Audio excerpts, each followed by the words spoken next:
여기 성경에 민수기 21장 4절에서 9절에 보면은 우리가 이해하기 어려운 사건이 나와 있습니다. 하나님께서는 이스라엘 백성들을 왜 이렇게 인도하셨을까? 좀 쉬운 길로 빠른 길로 인도하시지 않고 왜 이렇게 어렵게 거칠고 험한 길로 돌아서 가도록 인도하셨을까? 정말 이해하기가 어렵습니다. 여기에 대해서 이스라엘 백성들은 불평을 하고 원망을 합니다. 왜 우리를 이렇게 거칠고 험한 길로 인도를 하느냐? 여기는 우리가 먹을 만한 것도 없다. 우리는 박한 식물을 싫어하노라. 마실 물도 없다. 이렇게 불평을 하였습니다. 여기에 대해서 하나님께서는 진노하셔서 불뱀을 보내가지고 이스라엘 백성들을 물게 하신 것입니다. 불뱀은 빨간 반점이 있는 독사뱀인데 사람들을 물게 되면은 몸부림을 치면서 소리소리 지르면서 고통을 당하다가 몇 시간 만에 죽습니다.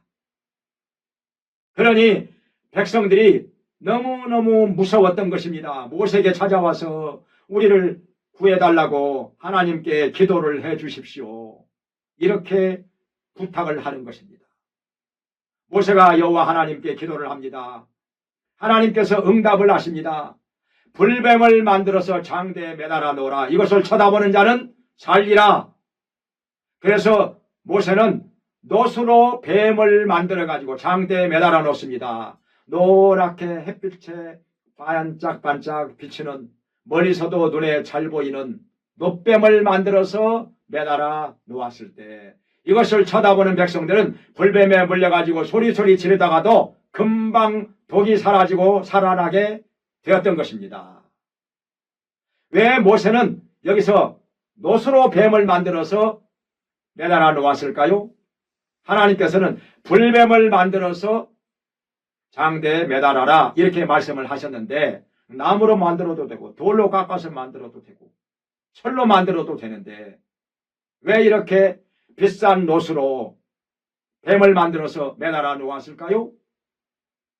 그것은 눈에 잘 띄기 때문에 멀리서도 반짝반짝 잘 보이라고 이것은 모세의 백성에 대한 사랑을 우리가 엿볼 수 있는 것입니다. 그래가지고 하나님께서는 이스라엘 백성들을 다시금 에돔을 돌아서 모압을 돌아가지고 아르논 강 옆으로 해서 모압 평지에 이르게 되고 요단강을 건너서 가나안 땅을 정복하게 하셨던 것입니다. 이 사건을 하나님께서 왜 기록을 해놓고 우리에게 이것을 통해서 말씀을 하시는 걸까요? 도대체 무슨 말씀을 하시는 걸까요? 우리는 두 가지를 찾아볼 수 있습니다. 그 중에 하나는 여기 요한복음 3장 14절 15절에서 예수님 말씀하시기를 모세가 광야에서 뱀을 든 것 같이 인자도 들려야 하리니 이는 저를 믿는 자마다 영생을 얻게 하려 하시리라 말씀을 하신 것입니다. 우리가 죄로 인하여 영원한 심판을 받고 지옥의 형벌을 받아야 하지만은 죄 없는 하나님 아들 예수님께서 우리의 죄를 짊어지고 십자가에서 피를 흘리며 죽으심으로 말미암아 그를 믿는 자들이 멸망하지 않고 죄사함을 받고 영생을 얻어 천국에 들어가게 해 주신 것입니다. 이것이 복음입니다. 이것이 구원의 기쁜 소식인 것입니다. 하나님 아들 예수님이 십자가에 매달려서 속죄의 제물이 되어 죽지 아니하셨다면 우리는 구원받을 길이 없습니다. 천국 가는 길이 없습니다. 하나님 아버지께로 나아갈 수가 없습니다. 죄인이기 때문에.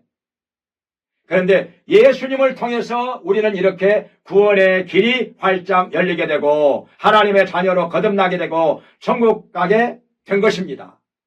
또 한 가지는 이스라엘 백성들이 이렇게 돌아서 갔지만은 요단강 동편에 있는 바산 땅, 길앗 땅, 모압 평지를 다 얻게 된 것입니다. 이것은 하나님의 약속에 원래 포함되지 않았습니다.